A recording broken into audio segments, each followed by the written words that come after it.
નમસ્કાર, હું છું શીતલ. આપ જોઈ રહ્યા છો હેડલાઇન ન્યૂઝ. રૂપાલાનો વાણી વિલાસ અત્યારે વિવાદમાં છે.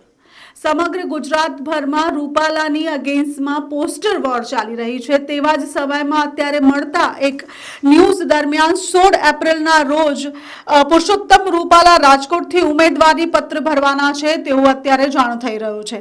બહુમાળી ચોકમાં ભાજપના કાર્યકરો અને અગ્રણીઓની હાજરીમાં તેઓ એક સભાનું આયોજન કરેલ છે અને તે સભાને સંબોધીને પછી ઉમેદવારી પત્ર ભરવાના છે.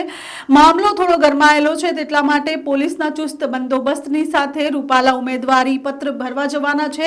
આમ જોવા જઈએ તો ક્ષત્રિય સમાજ આખો અત્યારે રૂપાલાની અગેન્સ્ટમાં છે અને રૂપાલાનું ફોર્મ પાછું ખેંચી લેવા માટેની માંગ થઈ રહી છે.